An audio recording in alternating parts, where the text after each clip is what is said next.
Hey everyone, and welcome back to The Explainer. Today, we are looking at an absolute monumental stress test for Africa's largest democracy. We're talking about a nation of over 200 million people gearing up for what could honestly be its most consequential vote yet. We're going to unpack the systemic forces, the institutional hurdles, and the political maneuvers shaping Nigeria as it marches toward the 2027 elections. We are drawing on a really fascinating stack of source materials today. Everything from legislative issue briefs and security reports to academic journals and real-time news analysis. And look, we're keeping things strictly impartial here. We're highly focused on the data, specifically zeroing in on the integrity of the electoral process itself, the crucial role of the electoral body, INEC, and the strategic behavior of the ruling party. It's a pretty complex web, but we're going to make it crystal clear for you. Okay, let's dive right into this. The central question hovering over the nation right now is this: can Nigeria secure its democratic future in 2027? Now, this isn't just a basic political question, it's a structural one. We're looking at the ultimate test for the nation's democratic resilience. As our sources point out, this election isn't simply about who wins or loses. It's about whether the system itself can actually withstand the pressure of profound institutional fractures, intense political rivalries, and a rapidly evolving digital landscape. So here's our roadmap for today. First, we'll look at the stakes for 2027. Second, how the ruling party is consolidating power. Third, INEC's fight for public trust. Fourth, the battlefield of security and disinformation. And finally, the pathways to electoral integrity. All right, Section 1. The stakes for 2027, a democratic crossroad.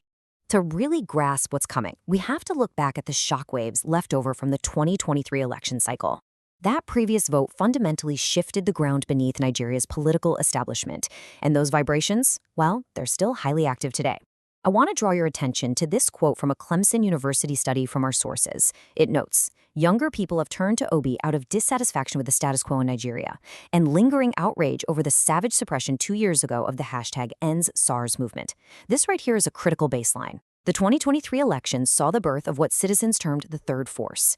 Basically, a massive demographic of young voters, totally driven by economic hardship and institutional frustration, disrupted the traditional two-party dominance. This shows a massive shift in voter engagement that is flowing directly into the 2027 landscape. So the shadow of 2023 is incredibly long. We have sky-high youth participation, yet it's paired with just profound institutional dissatisfaction. Our sources from the Journal of Human, Social, and Political Science Research also highlight the intense prominence of identity-based ethno-religious voting patterns, basically situations where voters align based on religion or ethnicity rather than actual policy. Add to that the technological failures, specifically the delayed electronic transmission of results that sparked massive public skepticism, and you have a highly conscious electorate that is deeply wary of a potential legitimacy crisis. This is exactly why 2027 matters so much. It's a test to see if these unresolved institutional fractures can actually be healed. Moving on to Section 2, the ruling party consolidates power, political realities. And this brilliantly illustrates the current political chessboard, which is moving rapidly. A PLAC Legist report details how the ruling All Progressives Congress, or APC, appears to be coasting toward an unchallenged candidacy for President Tinubu, just absorbing a massive wave of defectors.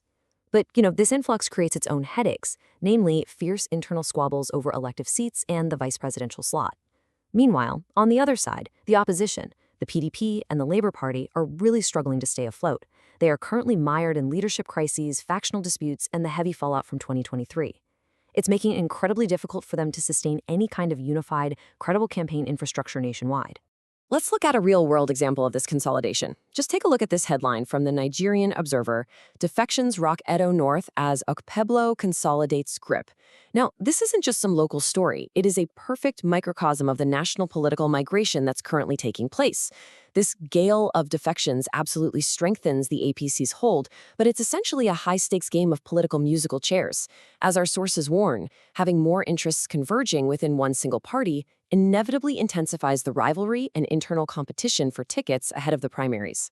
Section 3, INEC's fight for trust, the umpire's ultimate challenge. Okay, so the success or failure of the 2027 elections relies heavily on INEC navigating an immense legislative roadblock, which is meticulously documented by the National Institute for Legislative and Democratic Studies. Let's walk through it. Step 1.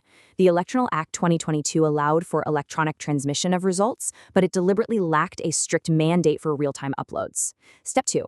To fix the transparency gaps we saw in 2023, the House of Representatives actually proposed an amendment to make real-time electronic uploads from polling units mandatory. Seems logical, right? Well, step 3. In early February 2026, the Senate outright rejected that mandatory real-time clause. They retained the ambiguous status quo. This is a massive deal. Without a strict legal timeline binding them, practical vulnerabilities remain wide open for results to be delayed, questioned, or entirely contested. So you end up with this really wild institutional tension. Think about this. INEC has a proposed budget of nearly 874 billion naira for the 2027 elections. They are prioritizing rigorous testing of the bimodal voter accreditation system, or BVAS, engaging security agencies, and enhancing voter education. That is a massive investment, right? But those priorities are clashing directly with institutional constraints. All that fancy technology is undermined by the legal ambiguities from the Senate vote we just talked about. Because lawmakers couldn't reach a consensus to mandate real-time tech, there's a serious operational disincentive for reform. It literally institutionalizes a system where transparency technology remains optional rather than compulsory. Which brings us to Section 4, Security and Disinformation Risks, the Battlefield. So the crucial point here is that when the rules are ambiguous, the battlefield becomes totally chaotic. Our sources at the Next Year Group highlight a fascinating yet really concerning dynamic regarding police deployment. On one side, we have the ideal of public security, protecting vulnerable voters and electoral officials at polling units. But colliding with that is the reality of private protection. This is where senior politicians and elites are frequently hoarding police escorts before, during, and after elections. The Next Year report explicitly warns that deployment patterns often reflect the interests of the political class rather than actual objective security needs. When security resources protect elite power rather than democratic participation, the integrity of the whole process is at risk. And while the physical battlefield is skewed, the digital one is just wild right now. According to the CDD Election War Room brief, disinformation is becoming incredibly sophisticated. Bad actors are actively utilizing tactics like generating entirely fake INEC press releases, claiming major candidates are under investigation. They're forging announcements of election postponements just to cause chaos. We're even seeing completely fabricated endorsements, like a totally debunked claim that the Sultan of Sokoto had endorsed a candidate, which was specifically designed to exploit those ethno-religious divides we mentioned earlier. This synthetic media is designed to confuse the electorate and completely undermine the umpire's authority. Finally, Section 5, Pathways to Electoral Integrity, Proposed Solutions. So how do we fix this? Well, the source documents don't just diagnose the illness, they prescribe a very specific set of legislative and civil solutions to safeguard the 2027 polls. One of the most prominent solutions being pushed is the establishment of the Electoral Offenses Commission. By definition, this would be an independent body specifically authorized to investigate and prosecute electoral crimes. Think vote buying, bribery, and voter intimidation. Right now, impunity is a major issue. But as our sources from the Nigerian Observer point out, the success of this commission relies entirely on it actually having independent funding, security of tenure, and real enforcement power, completely free from any political interference. All right, so what's the actual bottom line you should take away from all this? Here is the distilled summary of the structural changes needed to protect the vote.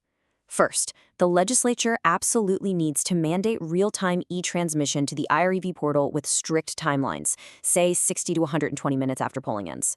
Second, the Ministry of Police Affairs has to publish transparent, binding police deployment guidelines that prioritize polling units, not politicians. Third, restrict that elite police protection during the actual elections to level the playing field. Fourth, empower civil society to fight digital disinformation. And finally, establish that Electoral Offenses Commission long before the 2027 polls even open. Which leaves us with this final, really powerful question. Will the 2027 elections deepen Nigeria's democracy, or will they be undermined by these unresolved institutional fractures?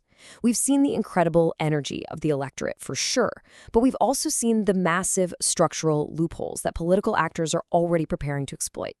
It's a delicate balance between public participation and institutional readiness. Thank you so much for joining me today on The Explainer. Keep analyzing the data, stay focused, and most importantly, stay curious. I'll see you next time.